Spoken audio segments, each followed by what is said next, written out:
Gravity is all that I know. She's over me. She's over me. She comes me with her hypnotic dance. She holds me here with only a glance. She's over me. She's over me.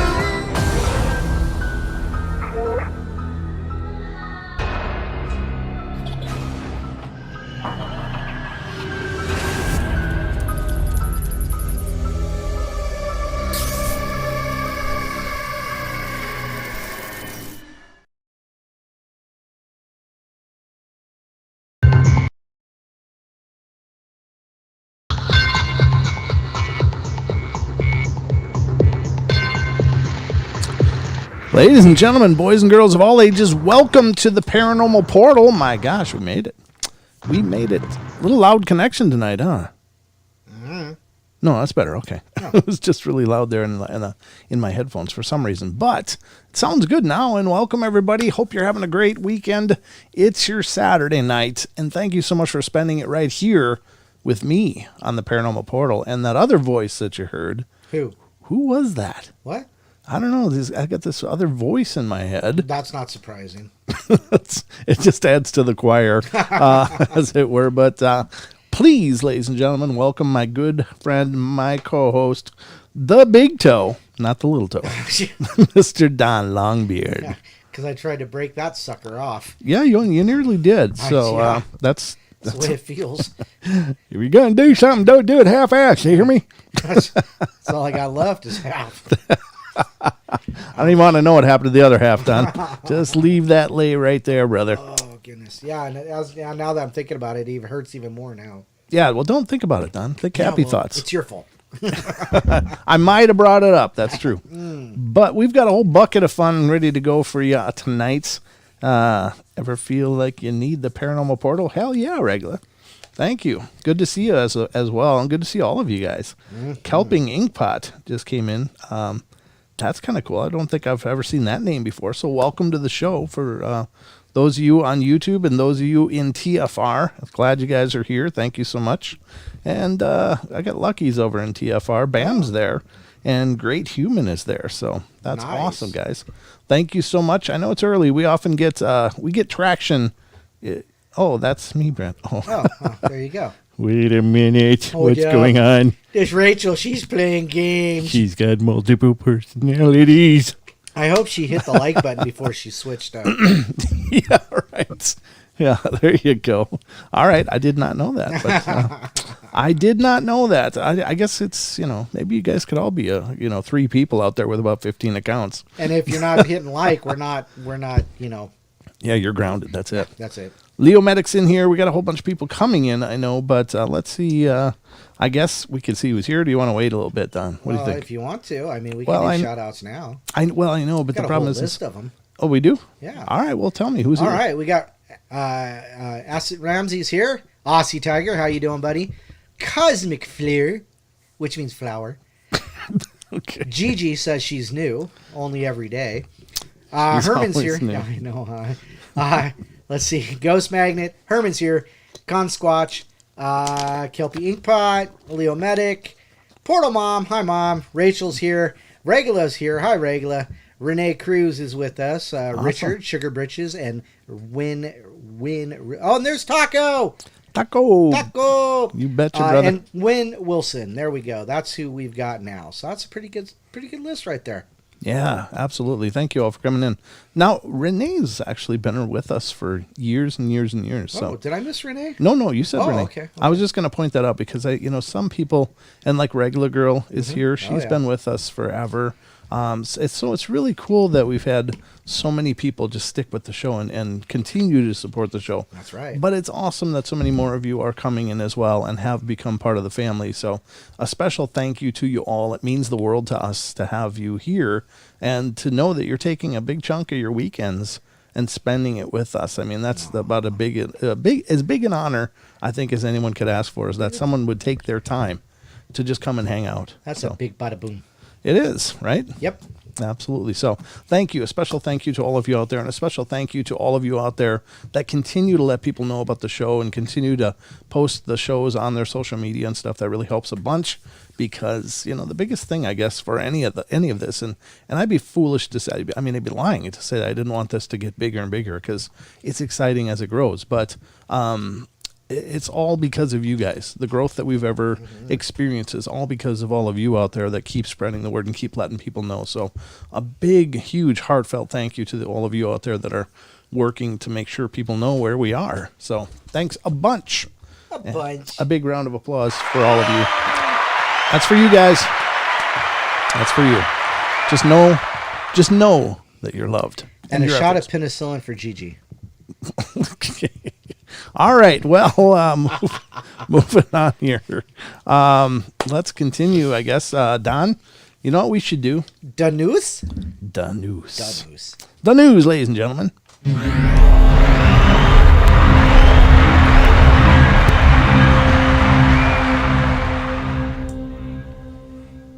Ladies and gentlemen, welcome to the Paranormal Portal News Desk. I'm your anchor. I said desk. It's a desk. Words aren't important. They're just words. Spit something out. It's the Paranormal Portal News Desk, and I'm your anchor, Brent Thomas, joined by my co-anchor, Mr. Don Longbeard. That'd be I. That is you. That is you. So we like to discuss weird news, odd news, paranormal news, of course, and have a good time with it. So we pulled up a few articles here, and we're going to dig into those, mostly courtesy of the site unexplained-mysteries.com. What? They're unexplained? They are, Unexplained dude. mysteries? You got to be kidding me. Everything's explainable. Really? Yeah, just ask the government. You know, hey, they don't even know what the Tic Tacs are, so at least they're saying that. But anyway, here's a kind of a cool one. Lucky. Oh, yes, we are goofy. Thank you. We are goofy. Oh, yeah. We're all kinds of stupid. But you get what you pay for, so. And Renee's over in TFR as well, so. There you go. Not we. That's kind of fun. It took me forever to figure out what EWE was. How in the hell? What are they talking about? That's you. Anyway, sorry.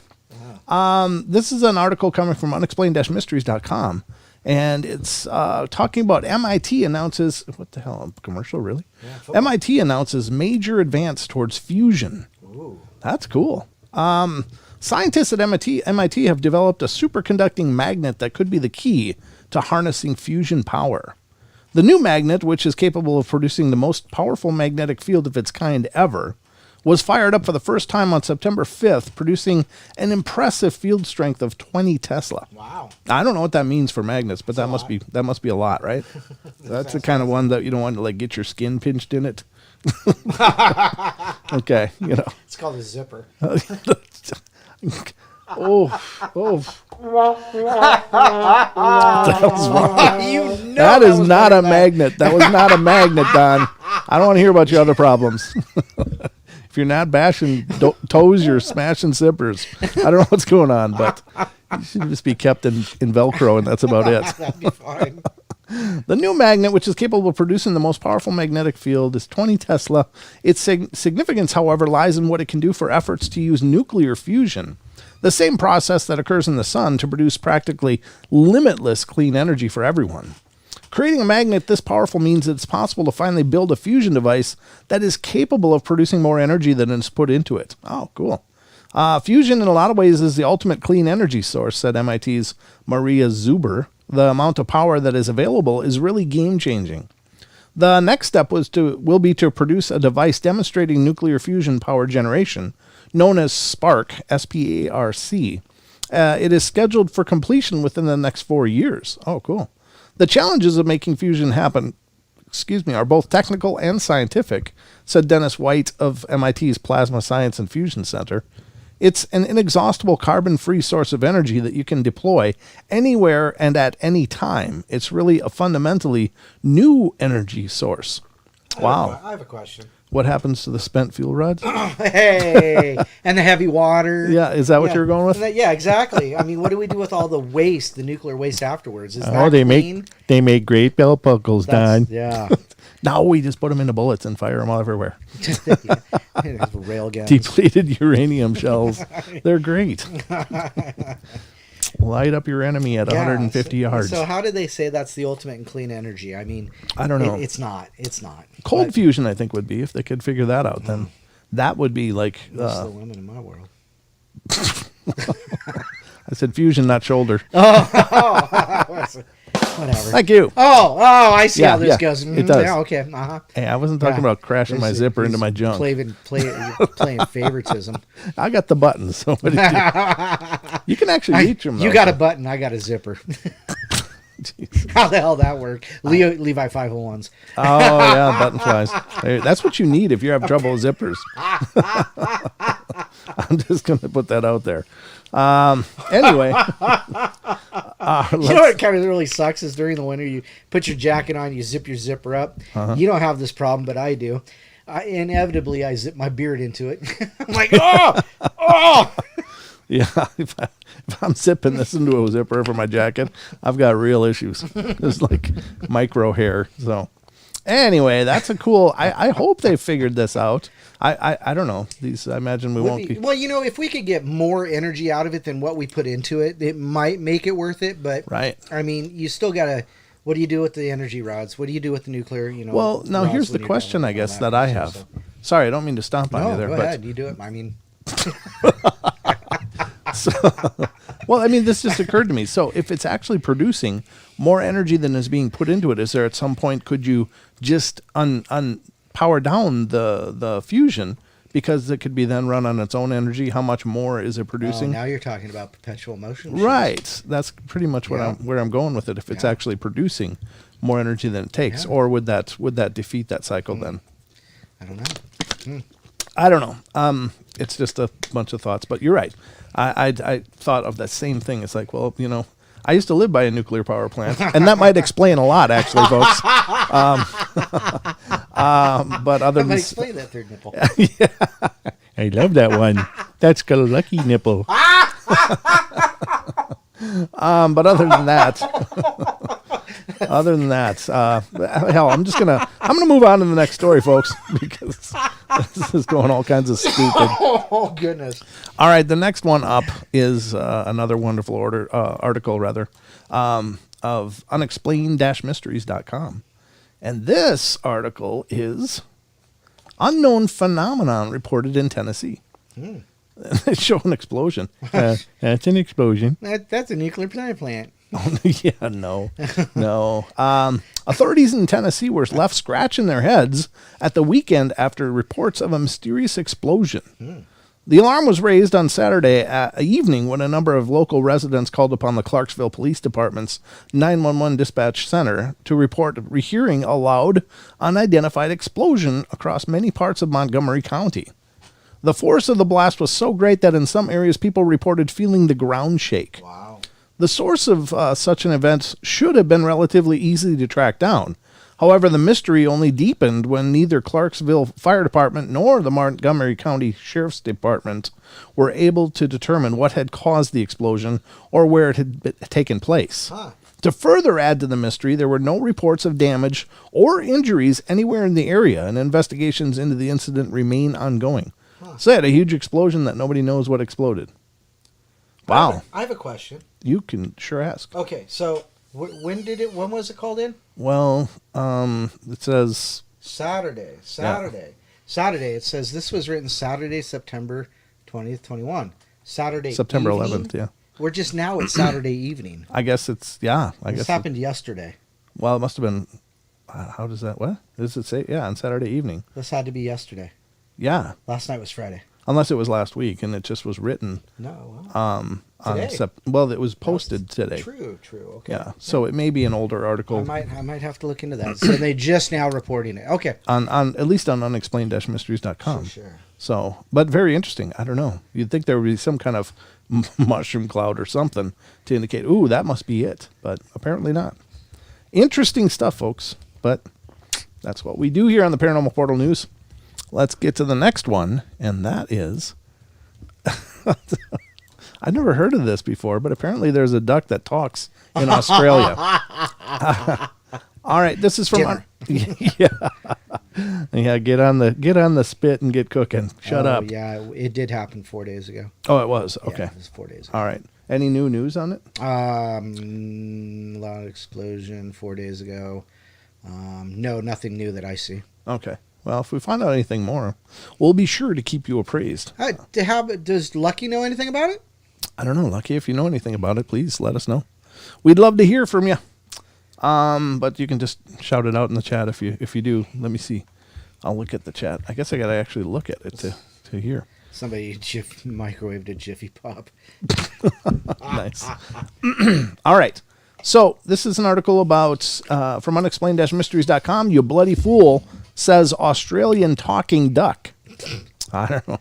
A bizarre recording represents the first ever documented case of a duck being able to mimic human speech. According to a new study, an Australian musk duck at the Tidbinbilla Nature Reserve near Canberra has been recorded accurately mimicking human speech, representing the first time in history that a species of duck has been comprehensively documented doing so. The duck, nicknamed Ripper, was recorded saying the words, "You bloody fool." Oh, that's funny. Well, Disney's had one forever, so I don't know what they're so excited about. Thank you. The recording itself was actually made 30 years ago and only recently resurfaced, and it's believed that the duck was mimicking something that the researcher's caretaker said on a regular basis. Reserves caretaker. Reserves caretaker, yeah. What did I say something else? Researchers. Oh, reserves caretaker, sorry. Musk ducks have been heard mimicking other sounds as well, such as doors slamming and even the calls of other duck species. While there are other species of bird known to perfectly mimic sounds that they hear, this latest find suggests this ability has evolved independently multiple times. When I read it at first, I thought it's a hoax. It can't be true, said Professor Carol ten Kate of Leiden University in the Netherlands, but it turned out to be true. And I'm going to put a link, since I can't play it here, because if I play it here, the people on TFR aren't going to hear it. So Good point, yeah. let me do that. And I will put a link also in the YouTube, in the YouTube chat, and you guys can have a listen to that. It's at the bottom of the article, and you can hear it for yourself. I think it's kind of cool. I didn't ever imagine ducks would evolve into mimicking like that, or even bothered with it, because I thought it was just that's it. You know, it was probably Aussie. Aussie says this duck is quackers, but I bet you, but I bet you it was Aussie who taught him. Oh yeah, Aussie, where were you then? Where were you? Somewhere near Canberra, yeah, could be, but cool article all the same. Now I got to get everything back up. I got to get back up here. All right. Rachel says it's only slightly foul language. God, we got just a total dad humor kind of crowd here. This is awesome. Lucky, some mysterious explosion in Tennessee last week, I think. Yeah, it was like Wondering 4 if you days knew ago. anything about it? They didn't know the details of it. We don't know where it happened. Yeah, We can't find anything wrong. they couldn't even find it. Not even a mushroom cloud, as it turned out. So Because if somebody microwaved Jiffy Pop, it'd be a popcorn cloud. ooh, yeah. Sorry. I don't know what to do with that. That was so dry. I need to drink something. Well, so is the popcorn. Oh my God. I'll give you a rim shot for effort. Shut up, Don. Shut up. I'm giving you a courtesy rim shot there. Don't make it worse. All right, here's another one. I think this is kind of cool because this is, of course, a legendary shipwreck, and I know that's one thing the bad guys of World War II did a lot of, and that was a lot of looting, and this is about that. So this article comes from unexplained-mysteries.com. Again, check out this site. It's no wonder I use it because it's just awesome. It really is. I love this site. It's so cool. It's Divers Search Shipwreck for Amber Room. And it's a dive team has been exploring the wreck of a sunken German warships in search of Russia's long-lost treasure. When the final resting place of the WW2 era steamer Karlsruhe was discovered last year by a group of Polish divers, there was much excitement and intrigue. Some believe that the vessel may have been carrying parts of the Amber Room, a priceless Russian treasure that had been plundered by the Nazis during the war. The nasties. The Nazis. The ship, which is last spotted at the former German port of Königsberg, is that right? Königsberg? Okay. Now Kaliningrad, okay, was also thought to be carrying large amounts of gold and other Nazi treasures. It's not really a Nazi treasure, is it? No, it's a German. Well, it's a Russian treasure, if that's what it's carrying. There you go. It doesn't count as theirs just because it was on their boat.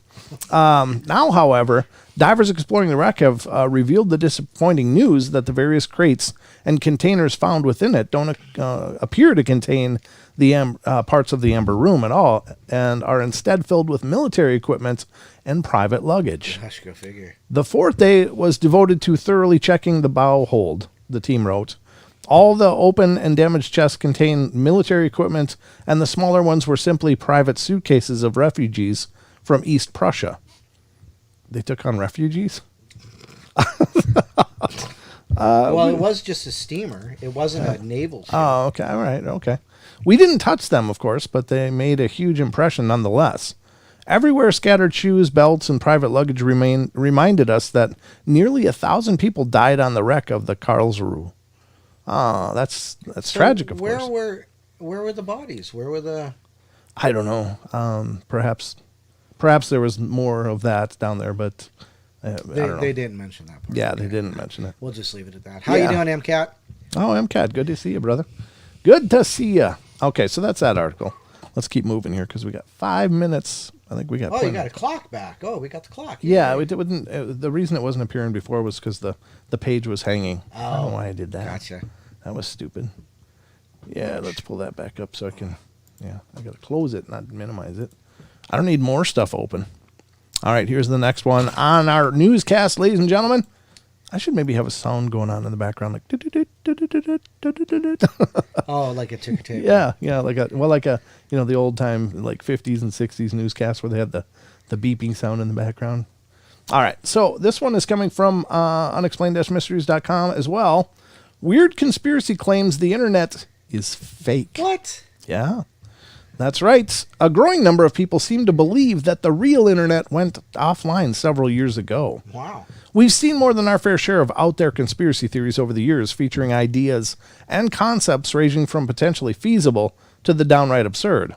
The latest one, which suggests that the internet we use on a daily basis is actually a fake created by an artificial intelligence, fits firmly into the latter category. There seem to be different versions of this conspiracy doing the rounds, however, where what they all have in common is the idea that the original real internet went down several years ago.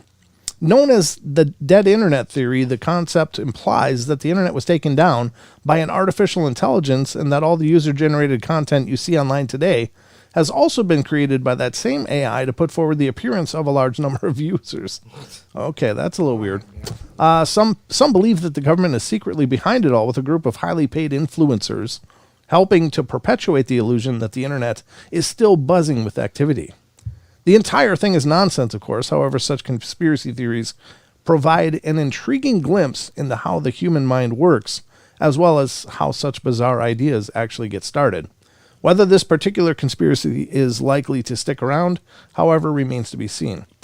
I will say this, that the internet that used to exist no longer exists, and what is now in place is in some ways better because, of course, there's more dedicated bandwidth to it. There's more features, more things you can do, but it's also worse in that it seems to be, much more structured and monitored, and I think that kind of defeats the purpose of it initially. But whether it is or isn't, whatever, it's certainly a different internet that used to exist. Yeah, but that's like saying bikes have changed through the decades. Sure, and engines and vehicles. Yeah, exactly. Yeah. So it's an evolution more so than anything, but I don't buy this one. Well, but then again, think of the people that say that it's all a simulation to begin with. Then in that case, the internet's not needed, because if everything's a simulation, it's all internet. You, me, Lucky, Rachel, everybody's in a simulation. That's true. So Not me. I'm Neo. so we're oh boy. Sorry. But yeah, I mean, you're right. You're right. So There is that whole idea, and I I think that there's merit to that, at least in some ways. I'm not sure I understand it real well, but I think there is. Here's one more for the list. One more, Don. And this is one last article, ladies and gentlemen. And this is we talked about the tortilla fish. tortilla fish. Yeah, well, this is when Sheldon was last night. Oh. Sheldon was on last night because you were taking the night off. So Yeah. he filled in, but we talked about a fish, and it looked just like a tortilla. It was this white thing that even had the little burn spots where it's on the griddle. Really? And it was called a yellow some kind of fish. Tortilla fish. Yeah, but it was well, that's what it's called now. But this is another one, and this is a weird shape-shifting fish spotted off of California. Is that the Speaker of the House? No, that would have to be a reptile. Oh God. We're so going to be demonetized. Just kidding. I hope you guys have enjoyed the show. Thank you very much. Thank you. This is the last. Bye. If we suddenly disappear, you'll know what happened. Scientists have captured a very rare footage of a particularly unusual type of fish off the coast of California. Known as a whalefish, this incredible rare and elusive species, which was first discovered in 1895, was spotted recently around 6,000 feet beneath the waters of Monterey Bay by marine biologists from the Monterey Bay Aquarium Research Institute, or MBARI. So there you go, ladies and gentlemen. Thanks for joining us.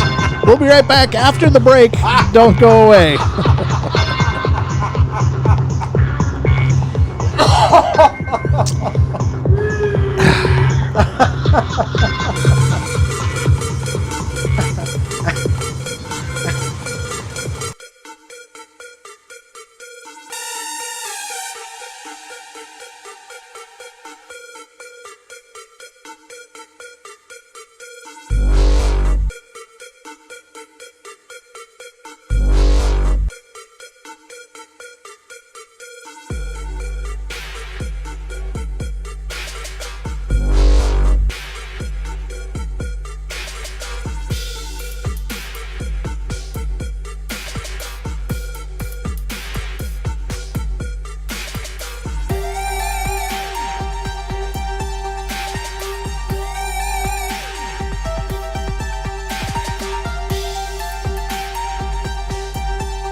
Ladies and gentlemen, welcome back. And in closing, let's get back to the news.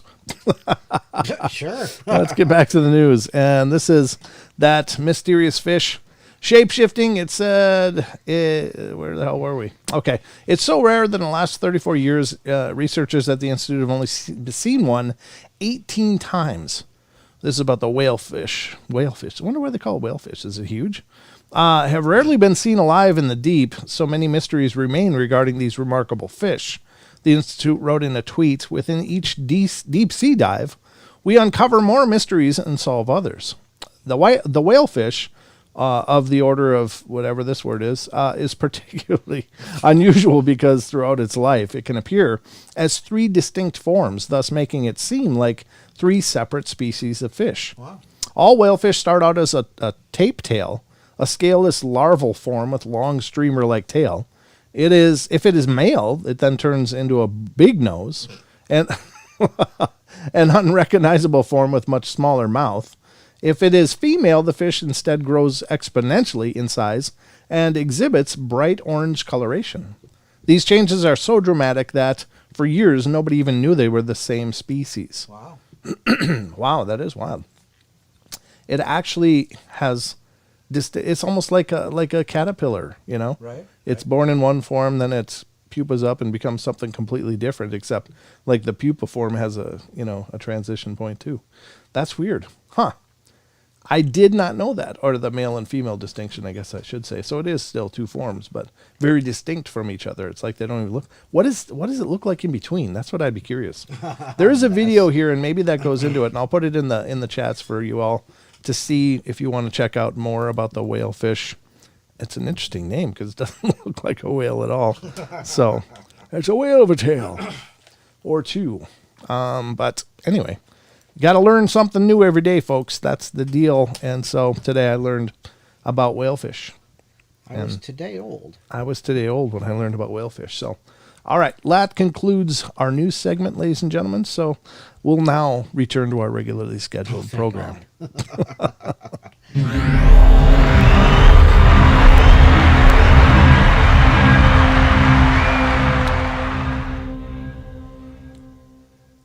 Okay, everybody, welcome back to the show. And now we're going to be diving into lots more.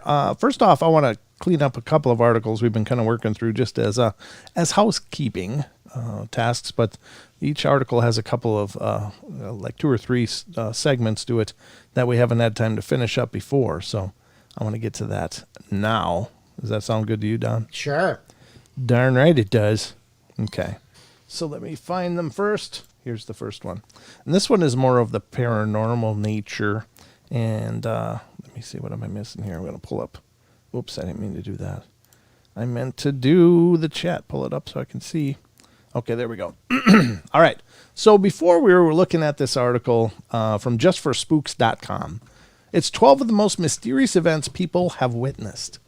And some of these have been excellent. Some of them have been good. But all of them are real head scratchers so far. But we're on number 10 out of 12. So we've got 10, 11, 12, 3 of them to go. I had to use my fingers there. I had to use my fingers. 10, 11, just 12. I've had massive headaches. I can't think right now. Well, I can't count to 20 anymore. No. I tore one off. I'm at 19. Yeah, you tear it off. God, it feels like it. It may feel like it. He's got a bloody stump. All right, number 10, folks, in this is, let me put it up on screen so we can read along. Oh, hey, Sasquatch Chronicles. Hey, Mr. How you Wes. doing? Good to see you, brother. Oh, gosh. Pitchforks and torches, quick. Pitchforks and torches. Yeah. We having a party? And Wes is the guest of honor. Come on in, fella. Yeah. All right, number 10. One I posted before. I'll be the first to say that all this stuff could have taken place in my head. Well, that's a good opener. I want you to believe me, but it could have happened in my head. The mind I was off my medication for a week. I missed a few doses. I couldn't get my refill. The mind is a freaky thing and can play some pretty trippy tricks on you. Sorry for the length. Oh, this is going to be long. Okay. Buckle up, folks. We're going in. Whenever I was scared as a kid, my dad always told me that in life, You should not be scared of ghosts. Fear the living because they can actually hurt you. It's not really good advice, but anyway, let's continue. In my late teenage years, I came into some money after my dad committed suicide. Oh, that's tragic. And I received an inheritance from him, and at the time of my dad's passing, he and my mom owned a cabin up in Oregon by Mount Bachelor. The cabin had been put up for sale since my mom could no longer afford the payments, and renting it out was not covering the payments either. The cabin was set to go on the market for sale in less than a month, and it was in the process of finalizing all the paperwork with the realtor and lawyer. So for that month's time, the cabin was not going to be rented out any longer and was going to be vacant. And I saw this as a chance to get away for a while and clear my head in light of all the things going on. I quit work, packed up my snowboarding gear, grabbed my dog, and headed up in my dad's car that he had willed to me to the cabin. Now, this was our family cabin that my parents rented out throughout the year when we weren't using it. I had keys to the cabin and also had the code for the alarm, so I did not feel the need to stop at the rental management company and advise them of my stay. This has nothing to do with the coming story, but felt the need to mention it anyway. A cabin with an alarm system. Yeah, that's a pretty nice cabin. My first 2 days at the cabin were normal and nothing out of the unusual happened. Spent my days playing with my dog in the snow, snowboarding, and evenings playing PlayStation or listening to music, drinking, and smoking out in the balcony. Had already stocked up on food, cigarettes, and liquor, so I was pretty much a shut-in aside from the occasional out to hit the slopes. With my dog as company and DVDs, PlayStation as entertainment, I was quite content and started to feel relaxed after all the drama that had preceded my outing.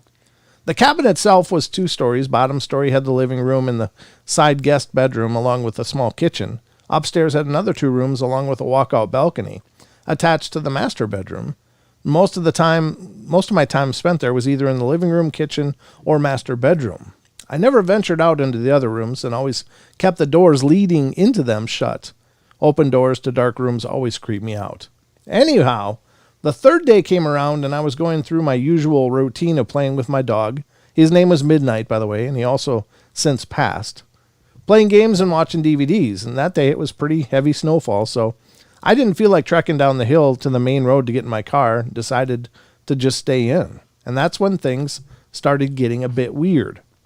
In our area, there were only 2 other cabins adjacent to ours, maybe a block away from each other, and all the other cabins aside from these 2 were around a mile away from ours. Surrounding us was mostly forest and very tall pine trees. Tall. This is important later on. Both these cabins were empty and from the past couple of days, and I knew that no one was currently staying there. Gave enough background, and I'm going to jump into the weirdness. Ooh. Around midday, while outside with my dog, I noticed what looked like footprints in the snow around the area surrounding our cabin. It was still snowing, so the footprints looked semi-fresh, like someone had been there in the last 20 or 30 minutes before me. I thought that maybe someone was staying in the cabin near me that I may not have noticed. Maybe they were shut-ins like me. All right, whatever. The prints lead away from my cabin and they disappear in the snow towards the dense part of the trees. Disregarded the footprints and went back inside.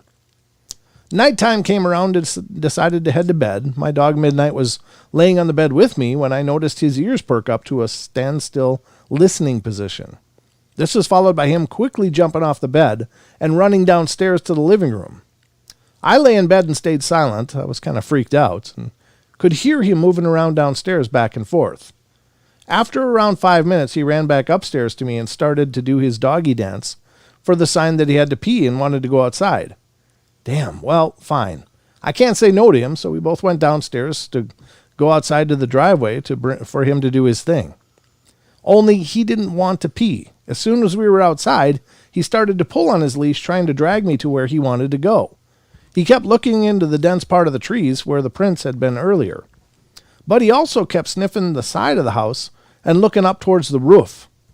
After he figured out that I was not going to go where he wanted me to go, he sat himself down and just stared into the darkness.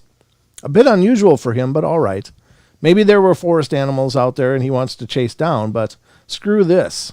Did not want to chance anything, so I pulled him back inside and we both headed back upstairs. Around half an hour later, I was lying in bed when I heard what sounded like hooves walking on my roof. What? It was only a series of around 6 steps, Then I rationalized that it could be a pine cone falling from a tree onto the roof, or maybe a kind-hearted forest animal running around. But here's the thing. The steps seemed to be spaced apart like a man's length stride, so I was really freaking me out.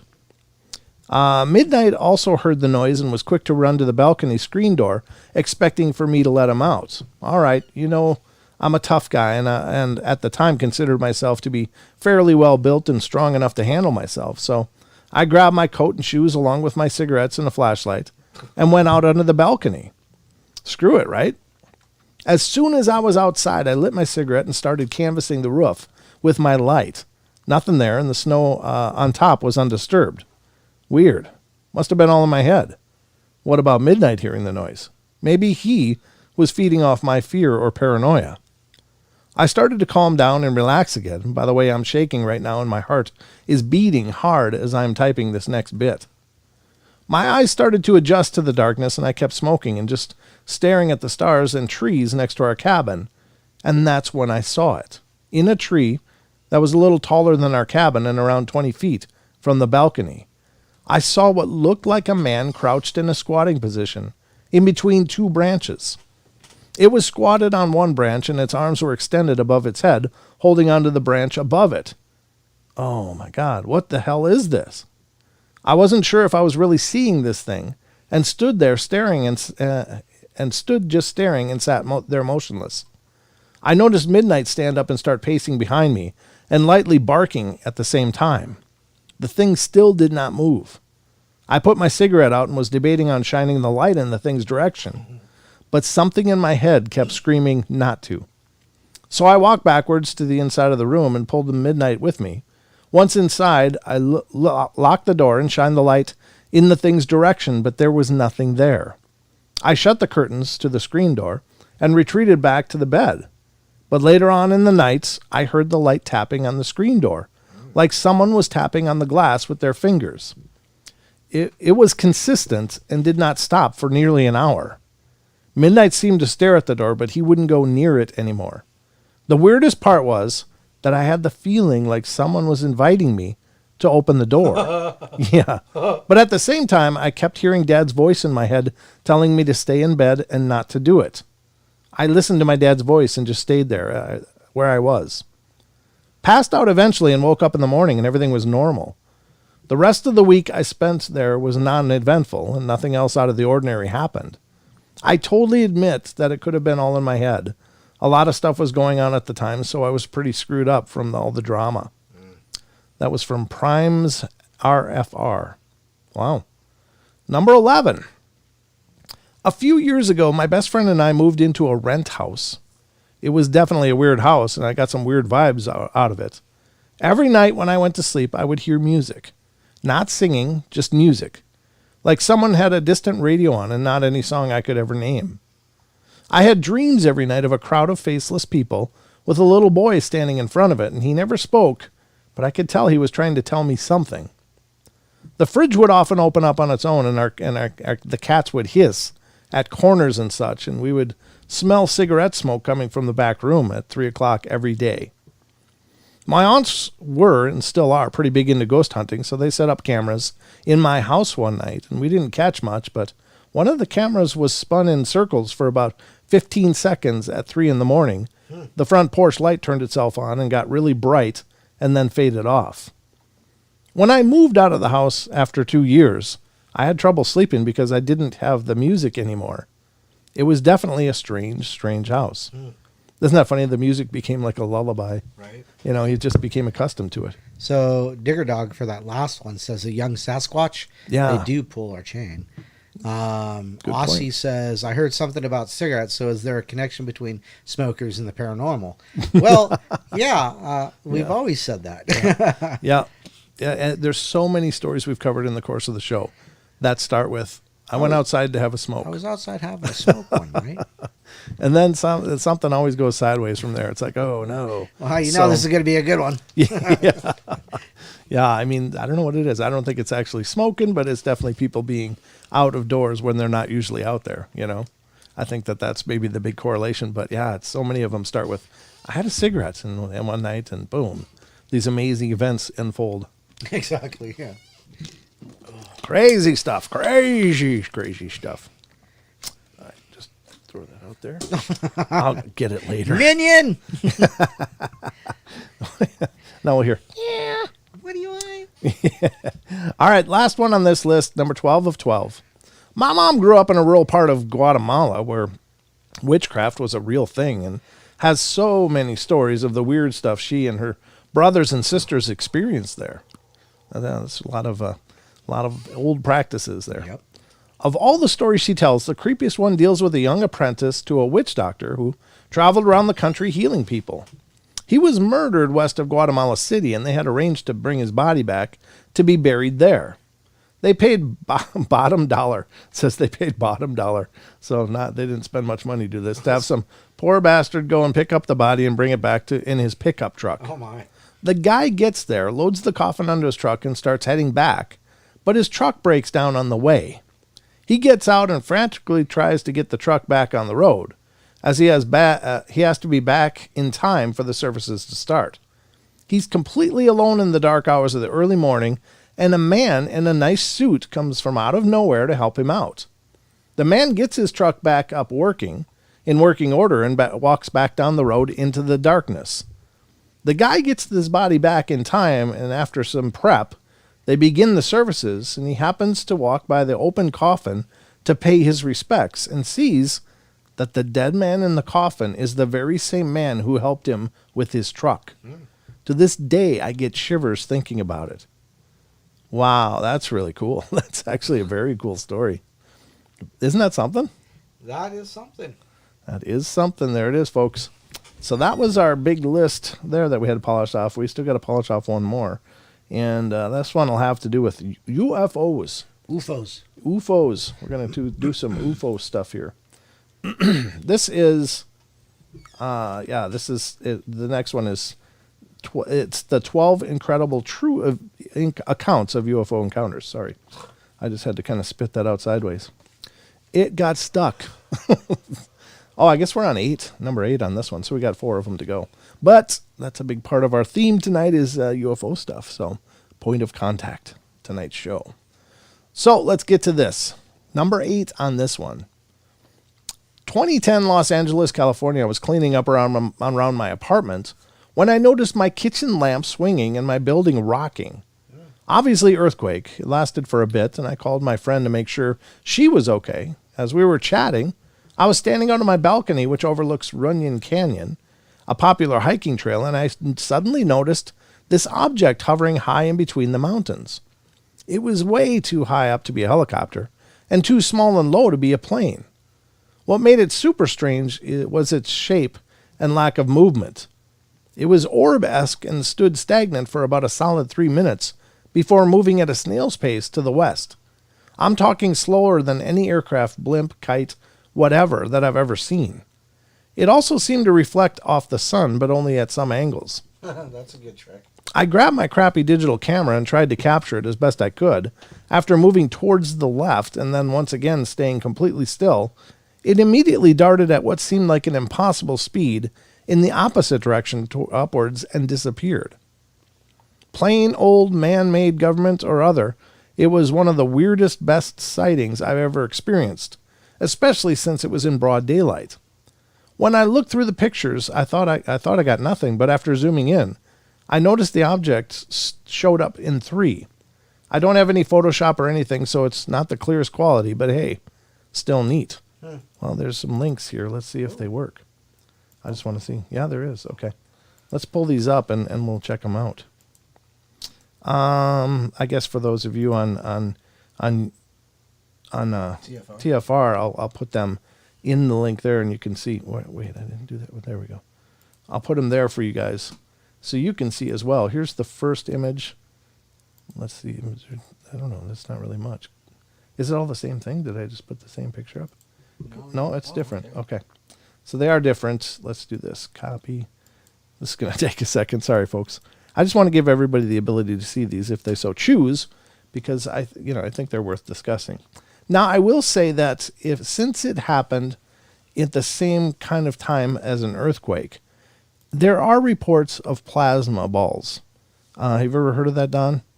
No. I've heard of that before, where people see these like glowing balls come out of the ground and then just kind of goof around and then seem to dissipate or disappear or whatever. Are they sweaty balls?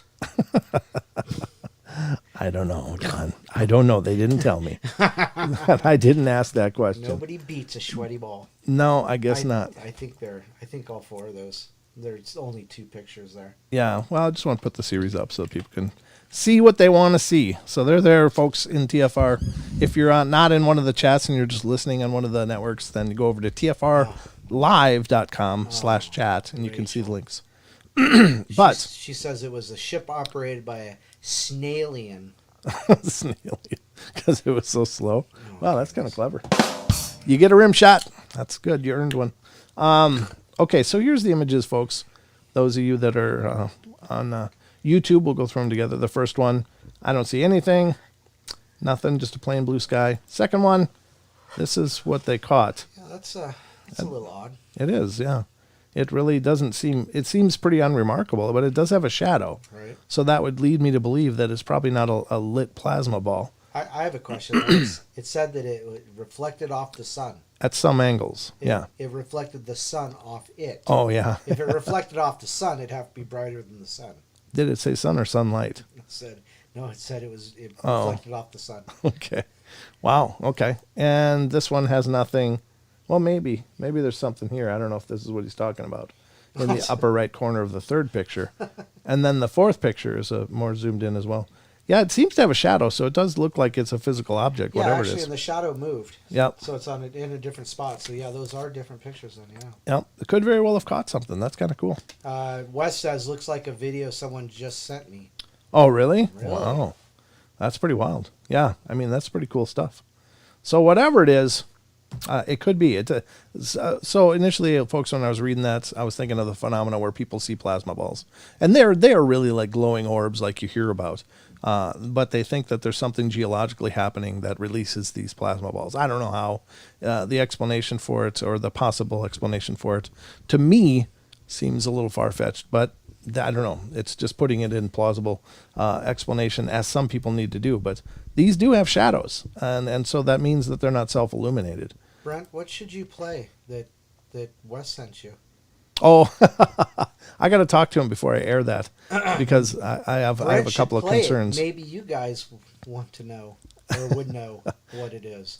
I have no clue. He said. Oh, the video? I think he's talking about the video Oh. that was just sent to him. Is that what he means? He said Brent should play it. Oh, okay. Yeah, Just like the video. Yeah. Send me the.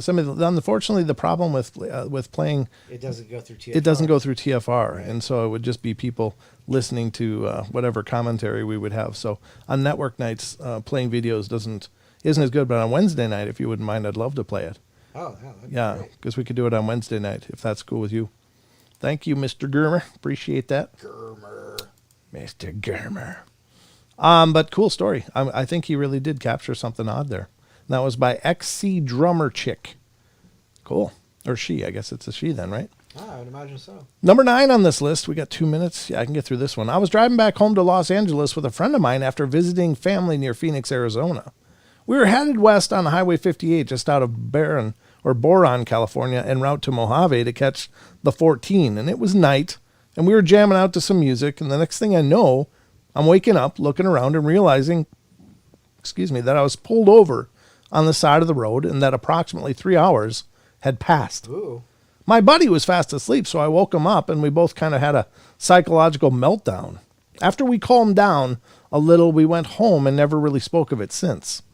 I have absolutely no idea when or how we transitioned from listening to loud music and driving down the road to waking up safe on the side of the road. That was from Ashes Faded. Wow, that is creepy. Was it uncomfortable to sit in your seat after you woke up? That wasn't part of the narrative. I don't know, Don. Probably not. Probably not. Oh. All right. That's all free, folks. You don't even have to pay for the humor. It's all free. Is there any wonder we keep drawing an audience? Yes, there is. Yep, there we go. So I don't know. You know, I think they could have done. But there you have it, folks. That is that. We're going to go to a break here, so we're going to go to the last break. And, of course, if you're new to the show, this is your first time, we're on TFRlive.com as well as iHeart, TuneIn, and TalkStream Live. So we do have to adhere to commercial breaks, which you guys on YouTube will see videos and such, and music. So hopefully that's okay, but we will be right back in just a couple of minutes. Don't go away.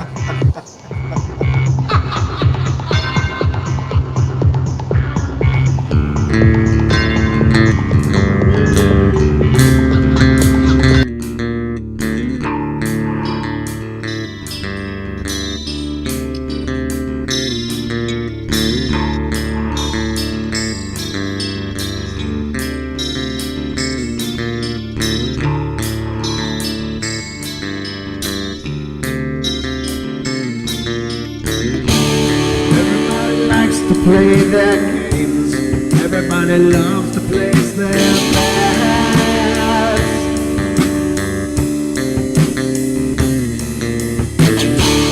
They don't understand the price I paid. They don't care to comprehend.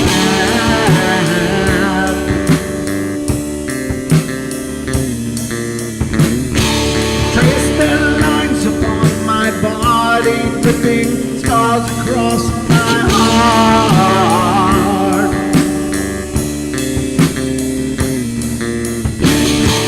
Raging anger pours inside me as their lies keep falling apart.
Just make sure that you're well fed.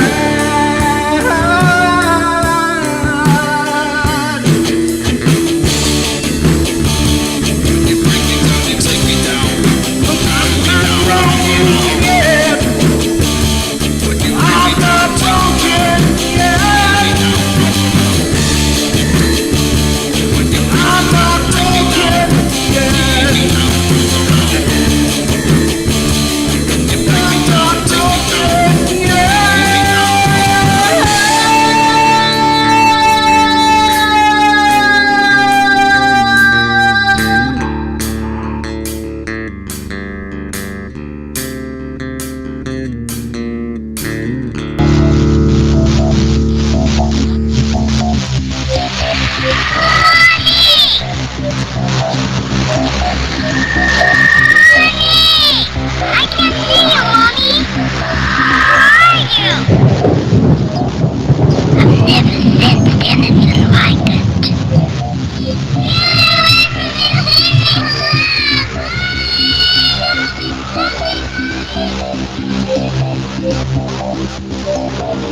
Caroline is not like those she's with. They're attracted to the one thing about her that's different from themselves. Her life force is very strong. It gives off its own illumination. It is a light that implies life and memory of love and home and earthly pleasures. Something they desperately desire, but can't have anymore. Right now, she's the closest thing to that. Poltergeists are usually associated with an individual. Hauntings seem to be connected with an area. A house, usually. Poltergeist disturbances are fairly short duration, perhaps a couple of months. Hauntings can go on for years.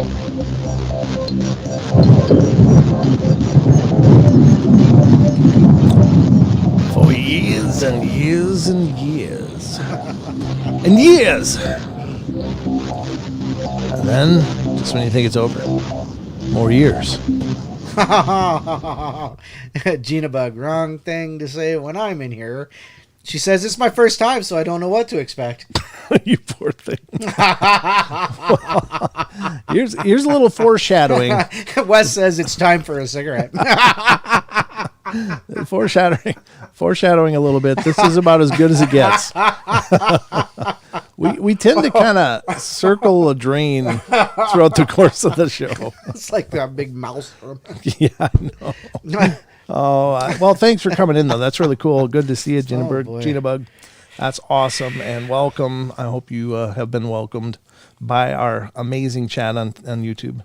And I hope you enjoy the show and stick around. Apparently it was good. She's smoking a cigarette already. Jesus stuff. It's not my fault. They just hand me this stuff. It's like, here, Don, say something. Okay. There's a thing called discretion. You have discretion. Now it's time for paranormal stuff to happen. Okay, kids, let's watch Don pick the low-hanging fruit. Oh, my God. There well, thank you. Thank you, Gina Bug. Thank you. Oh, well. Yeah, this is about as good as it gets, guys. If you're here for highbrow entertainment, you're in the wrong spot. You found the wrong channel. This is always interesting. But I noticed Gigi left, too. Oh, she's probably just lurking or something. Everybody's here for the long haul, right? We like to keep you coming back and hopefully enjoy what you see, Gina Bug, and you'll let other people know about the show. Why did it just get brighter in here? Because I opened this tab. Oh. It had a big black box on top of it before, and now weird. It's a big white screen. Because it's a white article. All right, here. Okay, was this the one? Oh, yeah. No, okay. Okay, here we go. Number 10 on our list. Let me pull it up so you guys can see it. Those of you on YouTube, it says, I've seen a couple of weird lights occasionally, and I have no recollection of being abducted, but... How lucky you are. Yeah, exactly. That's what I talked about last night with Sheldon. It's like, there's the part about the missing time and stuff, and that's kind of a mystery. Right. But I think in some people's cases, it's better to leave it that way. Because then you'd be like, well, I don't know what happened, but anyway, what are we doing for dinner? But when you get to deal with that for the rest of your life. Right. And sometimes that would be, I think, more terrifying than not knowing. Just I'm saying, ignorance is bliss, right? So, let's see. When I was 12 or so, I felt something hard and round in my earlobe. Okay, good. I had nothing. Okay, that's unusual, but okay, we'll go with that. I told everyone, they said it was just an under the skin zit. Pretty normal for someone my age, but it was there for 6 months. Wow. Annoyed, I decided to do some self-surgery, and I could feel it very near the surface, and poked a hole in my ear with sterilized needle. Blood everywhere. I could feel this thing, and I squeezed it up towards the hole. I just pierced. Out pops this tiny metal ball, maybe half the size of a BB. It was black metal, completely spherical, with an indentation around the center and a teeny tiny golf ball-like indentation. It's 3 millimeters. Huh? This ball is 3 millimeters. Is that half the size of a BB? Yeah, BB is 6 6 millimeters. Okay, so half that. Yeah, So how did she see all this detail? I- That's like tiny. I'm sure there's probably magnifying glasses or something. But anyway, Okay. as I was rolling it around in my blood covered pictures, it slipped, spun around the sink a couple of times, Oh no! and fell down the drain. No. At 12, I had no idea what to do with it, and my parents didn't believe a word I said and told me to just put some tea tree oil on my zits next time. I've never had anything like it since. Yeah, that you know of. So, just so you know, if you ever drop something down your bathroom sink, there's something called, believe it or not, a P-trap. Yep. And what that is that's that U-shaped trap there. And anything like that you drop down there, you can just unscrew it, pull that P-trap out, and it's probably sitting in the bottom of that P-trap. Yeah. Well, it was, probably. Yeah, it probably, well, not anymore. It's probably been flushed away now. Oh, Yep. gosh, you people who know nothing. Well, again, this is a 12-year-old, so. True. Yeah, True. They don't know much about plumbing. But that was Obviously from not. Unknown QTY, or QT, QTY, Cutie. Okay, Unknown Cutie. Number 11 on the list, I was at a program called Wilderness Quest in Utah when I was 17. A lot of strange stuff happens in Utah. Long story short, our small group saw a weird light in the sky moving at incredible speeds in multiple directions. It then seemed to enter our atmosphere, accompanied by a large flash of light. Moments later, 16 fighter jets, 8 stealth bombers, they weren't very stealthy if you were seeing them, and 1 large radar plane flew over our heads to the area we witnessed the strange light. It was a super clear night, and in the middle of the Utah desert, you can see the night sky extremely well, so we were able to count all of the planes with ease. Wow. The next day, a new wilderness guide showed up. He said he used to work for NORAD and asked us a bunch of questions about what we saw. The next morning, he was gone, and no one ever heard of him again. The reports in the paper said it was the Genesis satellite crashing. There was no way in hell that thing was a satellite crashing. And it's been deleted. Apparently, they didn't want to leave their name attached to that. I wouldn't either. Yeah, that's creepy. There are only 20 B-2 bombers, stealth bombers. How many did they say were here? 8. 8. Well, apparently 8 of them were there. But yeah, there you go. Well, there's generations of stealth, too, the stealth bombers. But at any rate. There's only been 21 built. Oh, okay. Number 12, last on this list. One night, I go down to the kitchen to drink water at about 4 a.m., and I hear this weird, kind of low-pitched buzzing sound coming from outside. I go out to the backyard, and I kid you not, I see this bright, rounded object, UFO, hovering about 600 feet right above me. I just froze there. I just felt like I was paralyzed for a moment. I watched it ascend higher into the air and take off at incredible speed and disappear into the wintry clouds. That night I had a dream that I was abducted, and now when I think about it, I wonder if the dream was real, but was purposely made to seem like a dream. And obviously I don't know for sure, but really scary stuff, man. Wow. That would be creepy. That's the one good thing. I've never experienced an abduction, and I don't wanna. I don't want that. Would you want? Well, according to the Greada Treaty, you're not supposed to remember your abductions. Yeah. That was part of the agreement. But part of the agreement also was only 100,000 people. Yeah, as I recall. I think they've probably gone a little over on that. No. They might have stretched that a bit, Don. No, I don't think so. No. I'm just saying. They're like the government. Very truthful. Well, that could be the case, but at any rate, this is another article that I was excited to read. I was going to try to read it last night, but we just didn't have any time.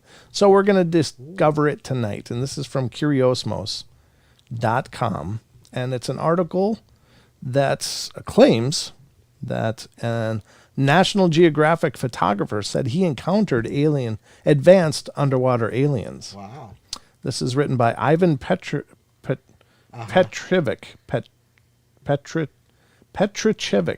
I guess. Petricevic, okay. On July 17th, 2019. And it's a really short one. It says it's a 3-minute read, so it shouldn't take us long. But National Geographic Director of Underwater Photography and member of Ocean X has revealed in a recently published video that he has encountered underwater aliens that were much more advanced than humans. The photographer says he encountered underwater aliens more advanced than humans. Yeah, we just caught that. Thanks for the redundancy. The UFO subject has become an entirely liberal one in the last few months. Never before have people had the freedom to speak out about unidentified flying objects, close encounters, and potential alien sightings on Earth. A subject that was once deeply shrouded in conspiracy has now become the subject of study not only for science, but also for the military and governments worldwide. I don't think that's new. They've been studying this stuff forever. They just haven't told us they're studying it. You know? Right? No way. No, refer to my last statement. Yeah, exactly. Videos have surfaced where we see pilots chasing down flying objects that can perform outlandish maneuvers, accelerating at incredible speeds, making nearly impossible turns, or stopping midair. Pilots have described the objects they've encountered in the air as unlike anything they've ever seen. But stories about aliens and UFOs don't seem to plan on stopping anytime soon.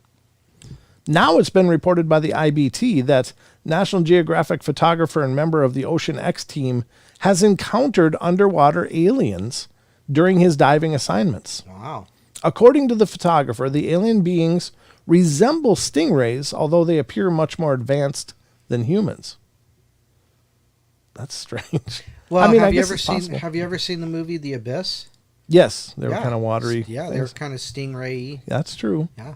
This is according to Luis Lamar, National Geographic's director of underwater photography and member of Ocean X.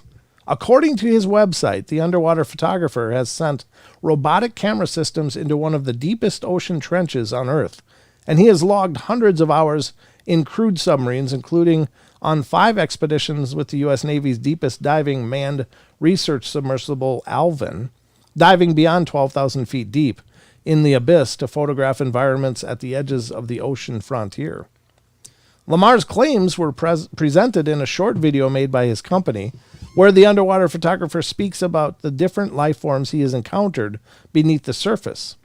And while describing the numerous strange marine species he saw beneath the ocean, he discussed encountering what appeared to be alien beings much more advanced than humans. I've seen giant deep-sea arachnids, venomous sea snakes far offshore with like bright yellow heads, Lamar revealed. Sharks in a frenzy, orcas swarming all around me. The underwater photographer continued, and some sort of, hyper-advanced aquatic alien creatures inhabiting the shallow waters, which look almost like stingrays. But although he has faced many terrifying creatures while cataloging the beaches of our oceans, Lamar still argues the oceans are an incredible place to explore and be in. In fact, but the claims made by Lamar are the first encounters. Okay. In fact, a report released on January of 2019 suggests that the United States nuclear submarines have had their fair share of encounters with, unidentified submerged objects known as USOs. The report released by the War Zone details encounters of the U.S. Navy personnel with unidentified submerged objects. As details of the report, one encounter reveals how an attack submarine patrolling the North Atlantic picked up a fast-moving object in the water. Although the military personnel could not identify the object, the report does suggest whatever it was moving through the water at a speed of several hundred knots. In 2018, it was reported that a shipwreck explorer and star of Discovery Channel's documentary series, Cooper's Treasure, Daryl Miklos, encountered the crashed remains of an alien spaceship inside the infamous Bermuda Triangle. Using maps drawn by former NASA astronaut Gordon Cooper to identify magnetic anomalies, Miklos has been hunting for shipwrecks in the Caribbean. Or Caribbean, I don't know how you say it, but that's the options available as I understand it. It was revealed that during one particular dive in the Bahamas, the Discovery Channel explorer came across a massive unidentified submerged object. Speaking to the Daily Mail, Miklos revealed it was a formation, unlike anything I've ever seen, related to shipwreck material. It was just too big for that. There you go. So, I think I'm not alone in this, as I've read other people believe the same thing, but where if they were going to be based on the Earth would be the best place for them to base. And it's obviously the oceans, because we know so little about it. We don't go in the deep waters much, and there's so much territory for all the surface of the Earth that we explore and live in. We've only seen up to, is it 15% or 5%? 15% of the ocean. We've only seen that. And how much has actually been thoroughly studied? It'd probably be less than that.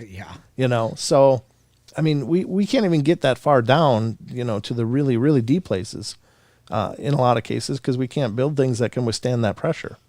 So it makes perfect sense to me.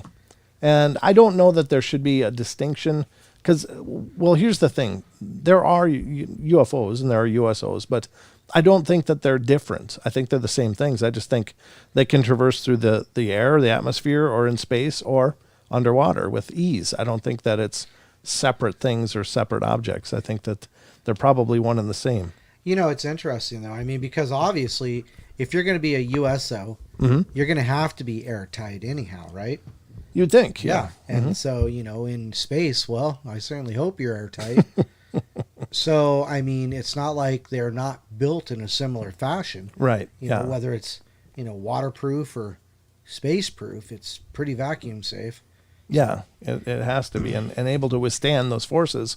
I'm sure the way that they withstand being able to perform these maneuvers that seem out of the bounds of physical beings being able to perform. Sure. But I think I've thought about this a lot, and I'm kind of veering off into speculation land here, but I think it has to be something with the fact, they talk about for us to travel the stars, we'd really need to be able to utilize what's known popularly as subspace. And the idea behind a subspace field is that you are basically isolating yourself within a set of circumstances from the space around you. So that means, the rules of that space are not the same as the space you're traveling through. It's as if you're standing still.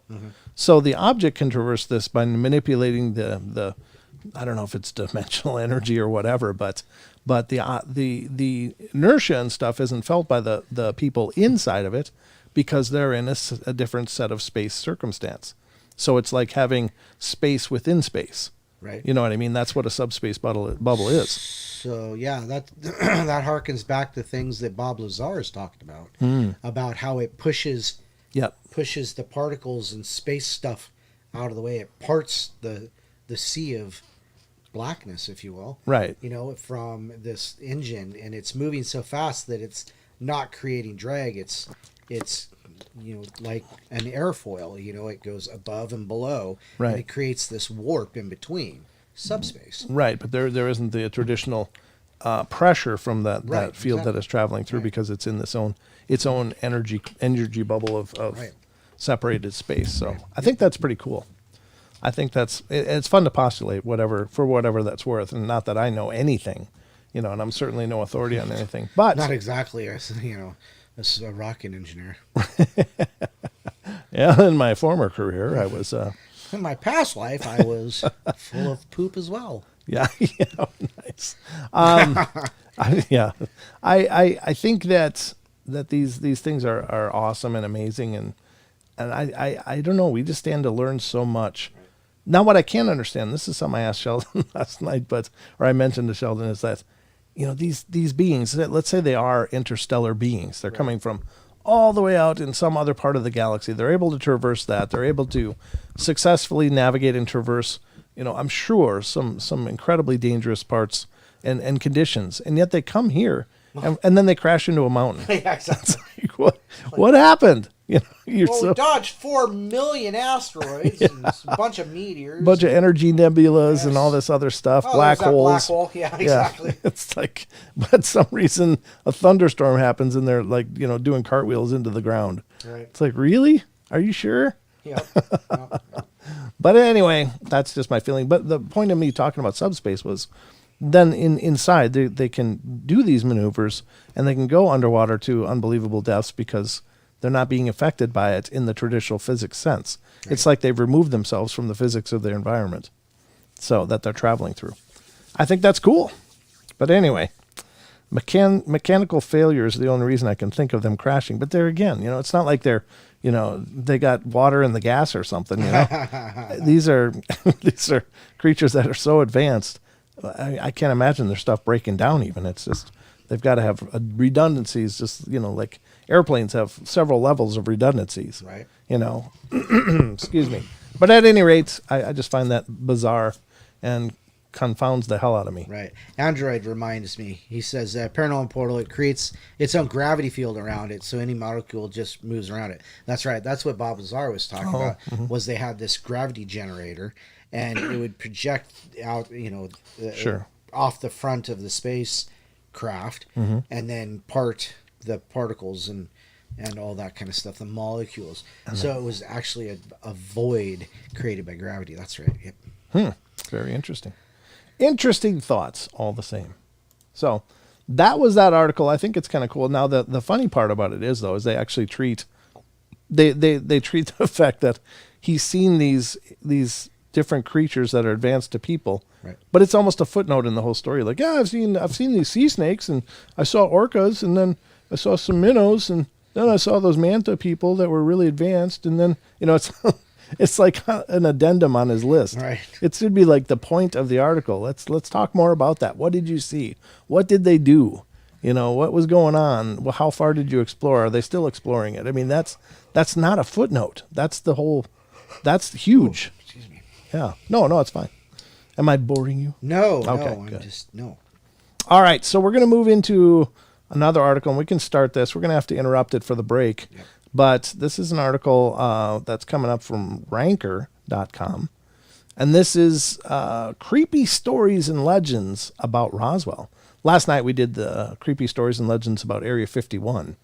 And so now, and some of them are actually having to do with the UFO stuff, and some of it was just, some weirdness in the area. But this is going to be about Roswell. Now we've had guests on.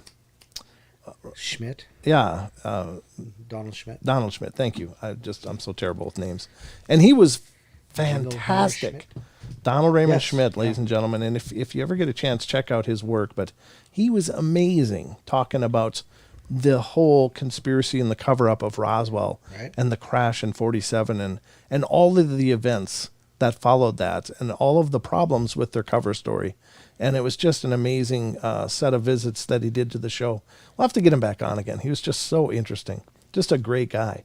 But Roswell, that whole story, it's not just finding a craft. Oh, they announced it. Oh, it's a weather balloon. The end. There's so much to that whole story. So the Roswell paradox is pretty incredible.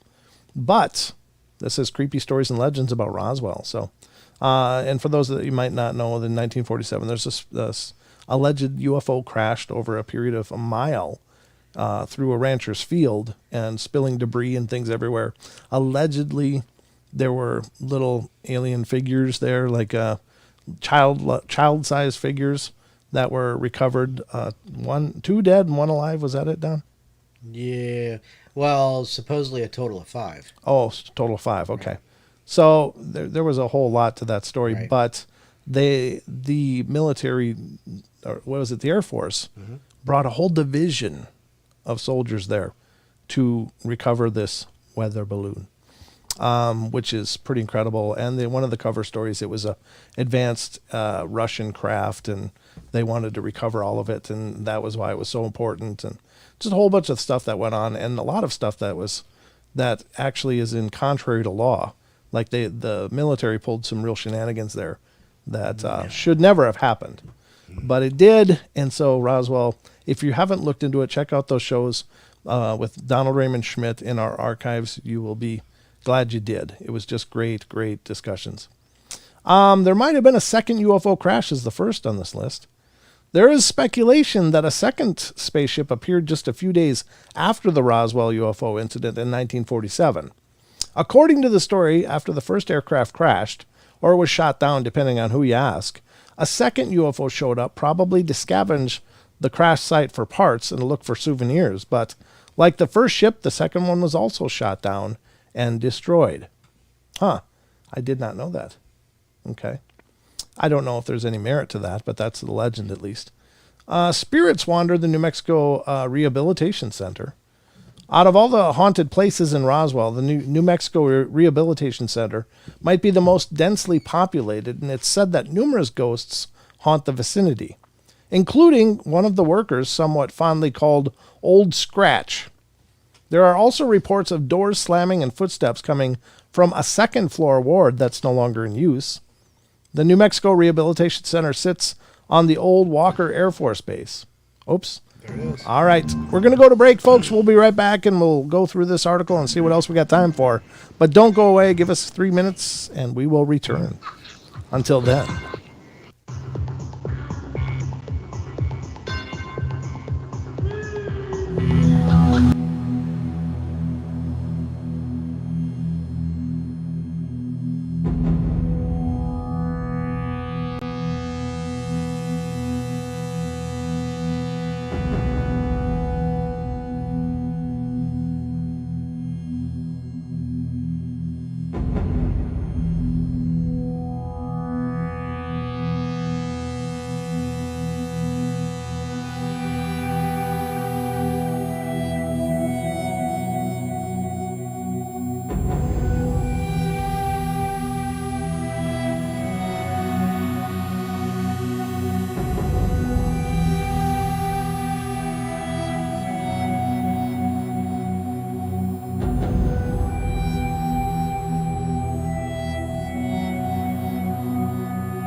gentlemen, we're back for the last half hour of the show, if you can believe that. It's finally come to pass. The show is nearly over. Oh. Wow.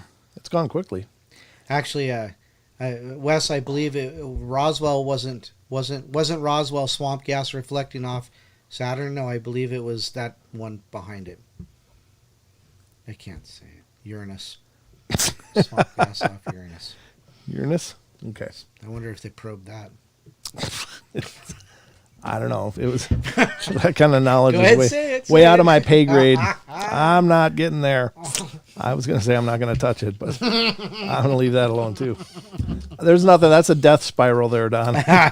There's no way to successfully navigate that comment. No. Nope. All right, so we're covering an article from ranker.com that's talking about Roswell and some of the strange things about Roswell. No. So far, we've covered there might have been a second crash. Oh. Never heard of that. I'll have to ask Donald Raymond about that, Donald Raymond Schmidt, if there was a second crash or if he's heard that and what he's found, because he investigated the hell out of that. He was part of J. Allen Hynek's team, and so very interesting guy. So anyway, let's continue on the list. We were just on Spirits Wander, the New Mexico rather Rehabilitation Center, and the interesting thing was in the next paragraph it says the New Mexico Rehabilitation Center facility sits on the old Walker Air Force Base where the aliens were supposedly taken after the 1947 crash. Mm-hmm. The ward, where much of the strange activity comes from, was allegedly where they performed autopsies on the aliens. So it's no wonder that some staff members have reported seeing ghosts that don't look human around the facility. Wow. Alien ghost, Don. That's a new Go thought. Figure that one. Yeah, that is bizarre. Oof. Yeah, I'd be pissed too if I was those guys. It's like, dang it, we weren't even home. Next one, the New Mexico Military Institute houses a haunted clock tower. And there's a picture on the screen. For those of you on YouTube, you can see it, but it says at the New Mexico Military Institute, they do not use the letter J to label any of its troops because they believe the letter is cursed. In the early 1800s, Juliet Troop was tasked to go out and defend the school from Native Americans, and after a massive battle, the entire troop was wiped out, and the giant clock tower was built in their honor. It is said that on certain days, you can look up in the tower and see the faces of the soldiers who lost their lives looking back at you. Wow. Yikes. That'd be a creepy thing. But God bless them. I guess they fought hard. Local psychic warned of disaster. Legend has it that in 1936, a local psychic woman loudly proclaimed that the town was in grave danger. She said disaster was coming and the ground was soon to open up and swallow the town in one big gulp. The woman was so passionate that she convinced a large number of people to leave the town for a few days, and soon a large flood hit Roswell and left many wondering if this is the event that the psychic woman foresaw. Wow. A phantom musician lingers in Pueblo Auditorium. Deep within the hearts of Roswell lies the Pueblo Auditorium, a former high school that eventually became part of the independent school district. And according to legend, there's a room at the top floor that's used for storage for unused musical instruments. Nobody goes near it at night, mostly because they're afraid they'll hear a creepy violin version of Twinkle, Twinkle, Little Star. According to one person, he was wandering around the halls very early in the morning when he suddenly heard piano music coming from the auditorium, and he didn't know how someone could have gotten in the building so early or why they would be playing that music. Bottomless Lake offer bottomless horrors, okay? Bottomless Lakes State Park in Roswell. What's that? Nothing. The state park in Roswell is home to some super creepy legends. According to Roswell USA, some of the strangest include that the sighting of a half-man, half-octopus hybrid that likes to peek its head out of the water from time to time, as well as a giant jellyfish-like creature that forcefully dragged itself out of the lake and onto dry land. Wow. The lakes are prime spots for young teenagers to go make out, so, of course, scary stories of hook-handed man and weird giant cyclops are plentiful. Of course, one of the most enduring legends is the lake has unknown magical powers. Some people believe the lakes are truly bottomless, as people believe that when you drop something in the lake, it somehow gets transported to a faraway underground cavern. So if you're looking for a lake to visit, maybe choose another one. So you're telling me nobody's been in that lake? No, I think probably people have, but So, I don't know. It's just supposedly bottomless. Like, I don't know.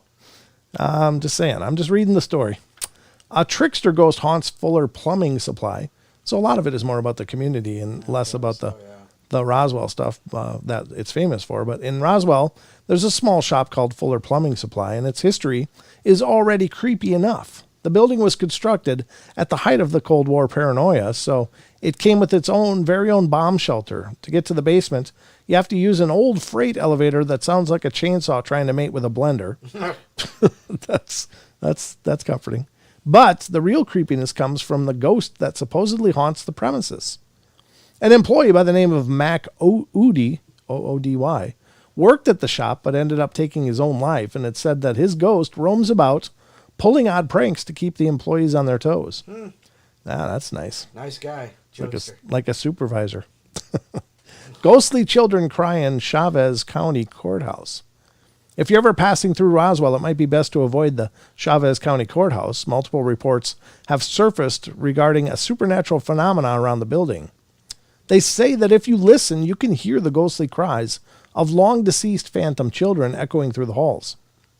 A supposed hotspot is the basement, where the crying is the loudest. So if this is a county courthouse, why are there children in the basement?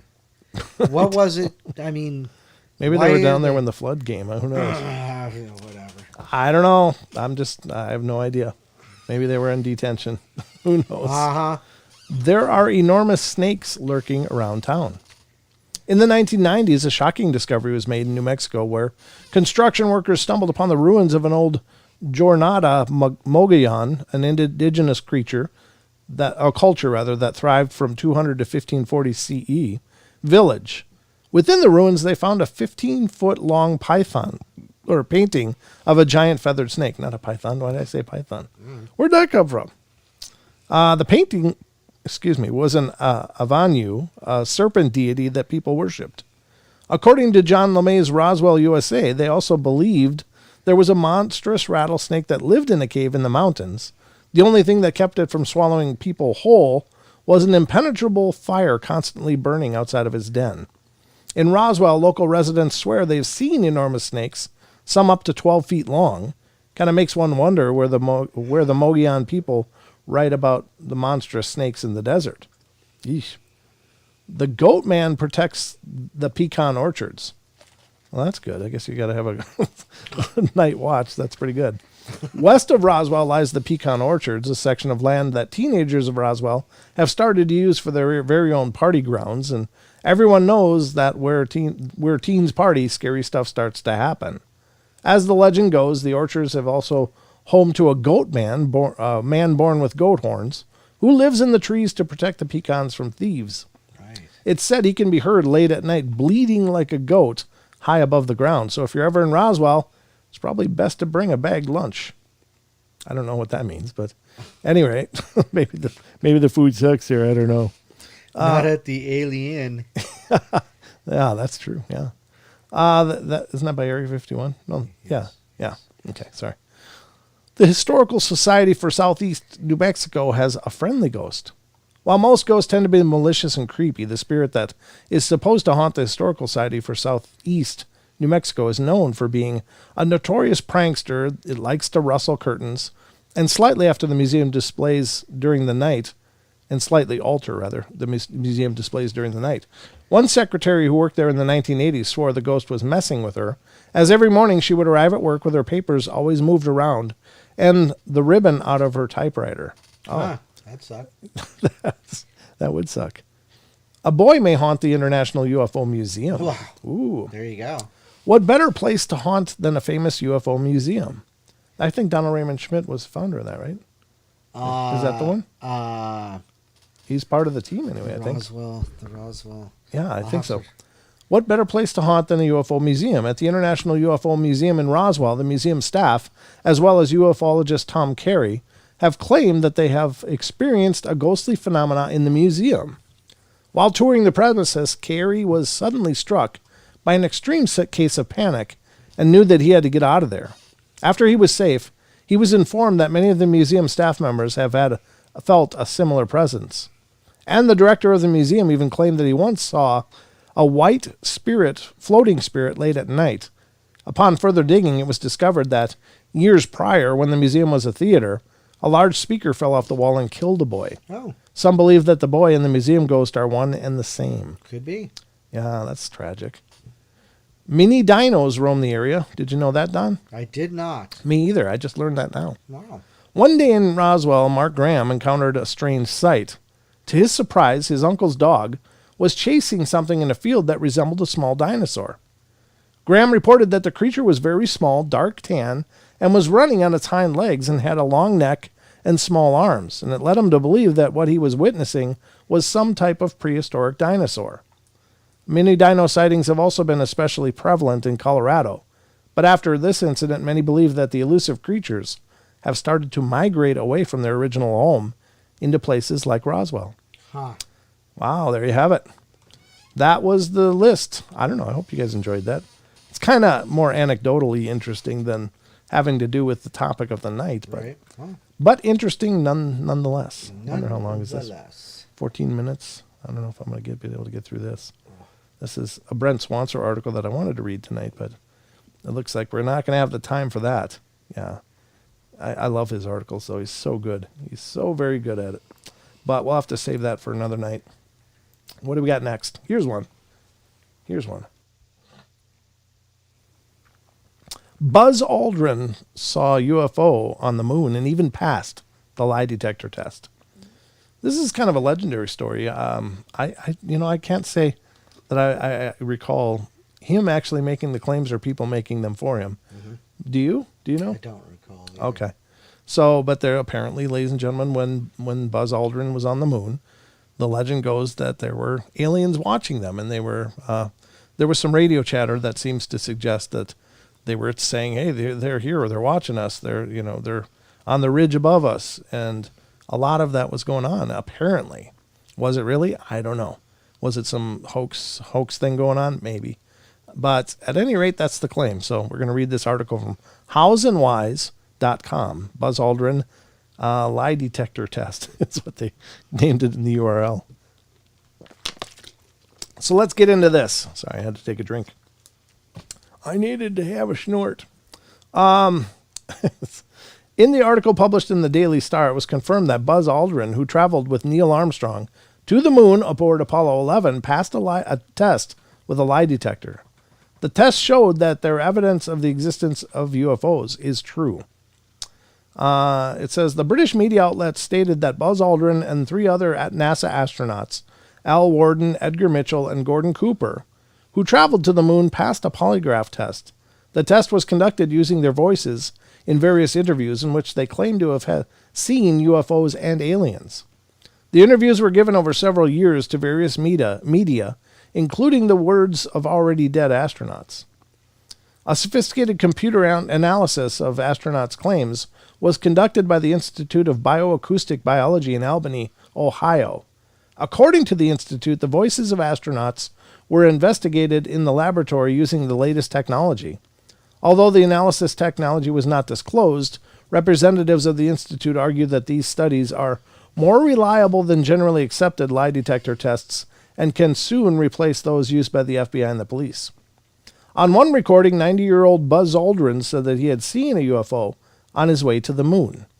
There was something out there that was close enough to be observed, sort of L-shaped. According to Sherry Edwards of the Institute of Bioacoustic Biology, the tests reveal that Aldrin saw a UFO, but his logical brain cannot explain the incident. The Apollo 15 pilot, Alfred Merrill Worden, also claimed to have seen aliens.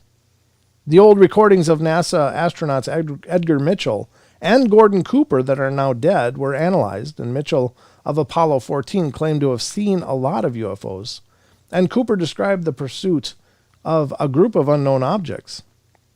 However, a number of experts have already expressed doubts about the reliability of the published research results.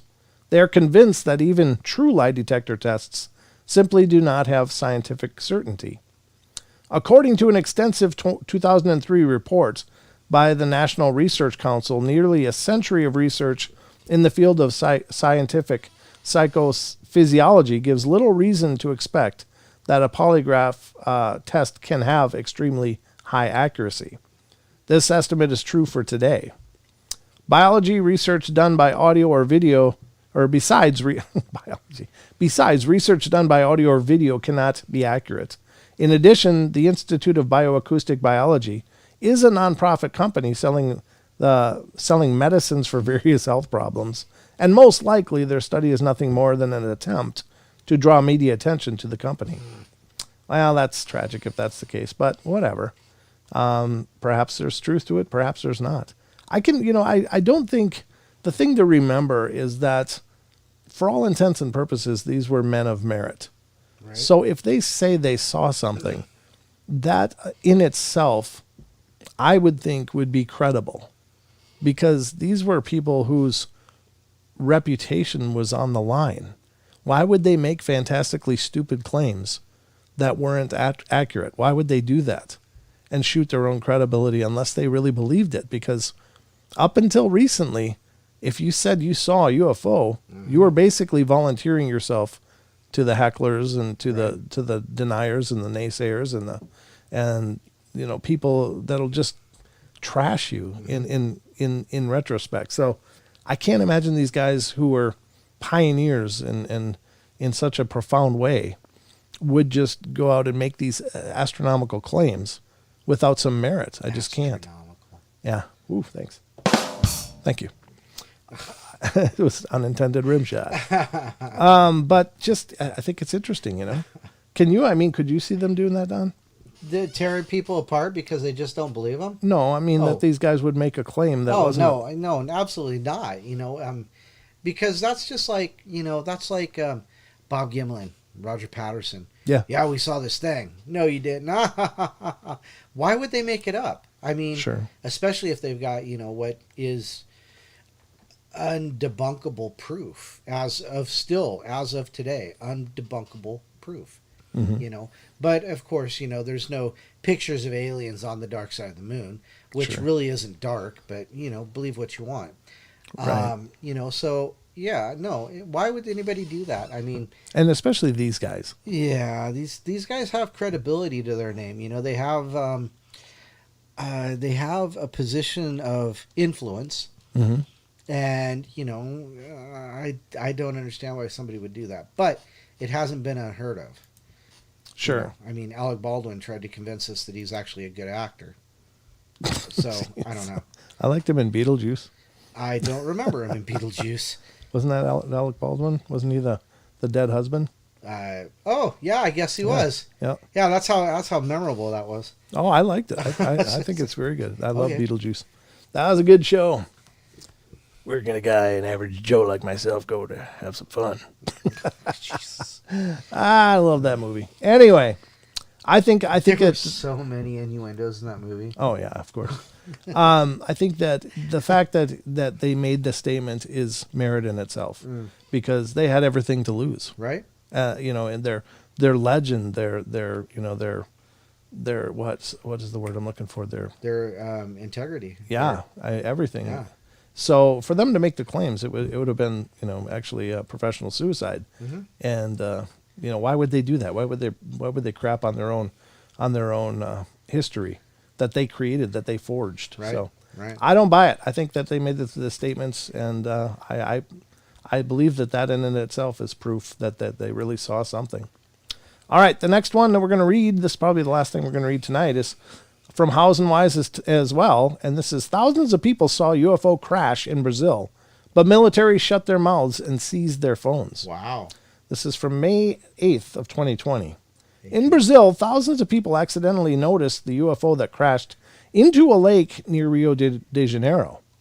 This unusual incident occurred in the small village of Pau Grande on May 13th, 2020. No relation to the other Grande, Ariana. Oh, gosh. Thank you. According to the witnesses from the small village of Pau Grande, the military urgently arrived at the crash site, cordoned off the lake, and began to seize smartphones and other devices of local residents, which were stored on the footage with UFOs. which were stored on the footage, which stored the footage of UFOs is I think what they meant. This is probably translated, but local residents saw flying luminous objects that were in the field of view of eyewitnesses for some time, and then one of them suddenly disappeared. Poof.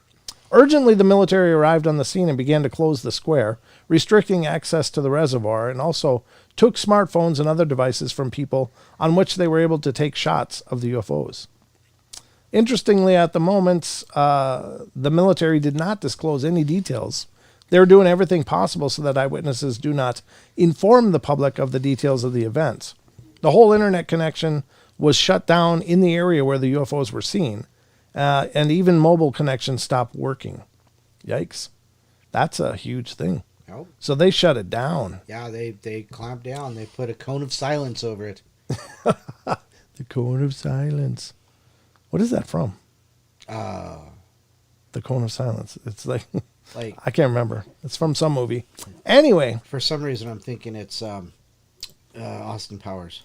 Could be. I'm going to put the link to this story, this last one, into the chats, as there is some other video that's embedded there. One of them's not available, but the other one looks like it's still live, and maybe there's something there visually that somehow got out, or at least in the same vicinity as this story. But yeah, I don't know. I guess here's the thing that's puzzling. I guess if they find crashed objects, they can still reverse engineer them.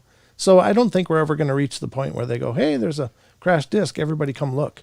We're never going to reach that state. Right. That governments are always going to close it off and try to grab it and lock it down and make it into a disinformation. They're going to fill it with disinformation. Right, sure. Yeah. Yeah. So I think that stuff happens, though. I really do. I think we've seen it over and over, and I don't think that'll ever change because why would they want these craft? Because everything about them would create a superior military. And technologically. Mm-hmm. To be technologically advanced is so important in today's world. Right. I wish we would have had time for the Brent Swanser article, but we're not going to have time for it tonight, folks. We have chewed through nearly 2 full hours now. Wow. Just minutes till the end, if you can believe that. Went quick. But do you know what Paisley's doing tonight? No. Oh, yeah, Wes says. I wonder if it was the Brazil military or the United States military. Mm. Yeah, that's true. I think they're one of... I don't know how our international relationships are with them, but I bet we're involved there somewhere. Yeah, that's very true. Good point. Is that from Get Smart? Wow, yeah, it is. Oh, is it? It was from Get Smart, yeah. You're looking that up. No, Aussie mentioned it. Oh, did he? Okay. Oddly enough, it's an American show, and Aussie knows that he's, hey, Paisley is on tonight. Yeah, she'll be on following the show, folks. I don't remember what she Hey, Lucky, good to see you. So. We don't know what she's talking about, but I can guarantee you it'll be worth watching, so check it out. Oh, she might be talking about, because today's 9/11. Oh, that's true. And yeah, you know what, folks? I didn't even make a mention of that. And just please send a prayer to all those people that were affected directly by that, and just pray for the world, I guess. That post 9/11, where our world is absolutely transformed and not, I don't think, in good ways. Yeah. And I don't know. I don't know. Just remember to be reverent for what's left of the day if you haven't been already, and remember the sacrifice that so many gave on such a tragic day in our history here in America and in the world. I mean, this wasn't an American event. This was a worldwide event. And my heart breaks every time this day comes around because obviously it was a horrendous day, but I think we were all brutalized over and over and over by the coverage of that event and repeated on loops throughout the entire days on the news cycles. And we were all damaged on September 11th, those of us that were alive. And, so remember to throw prayers out there and hope for a better future. My God. Don't forget 9/11. But that's going to about wrap it up for us tonight, folks. So, God, what a way to bring it down. I know, but it had to be said. True. It had to be said, because I was meaning to talk about that a little bit tonight. I meant to do it on the front side of the show, but, you give it. I had too much fun. That's right. We like to have fun on the show and try to keep it light. I mean, just in covering the paranormal, we don't like it to be dark and brooding. We like to have a good time with it and discuss phenomena. But at any rate, we hope you enjoyed the show. If you're new to the show, please keep coming back. We'd love to see you become a part of the family. And please spread the word. Feel free to share these videos on your social media. Keep letting people know that we're out there, because for any show, the biggest thing is just to get noticed. Get people to know that you're out there. So, and thank you again to all of you who have done that and are continuing to do that. That really does mean the world.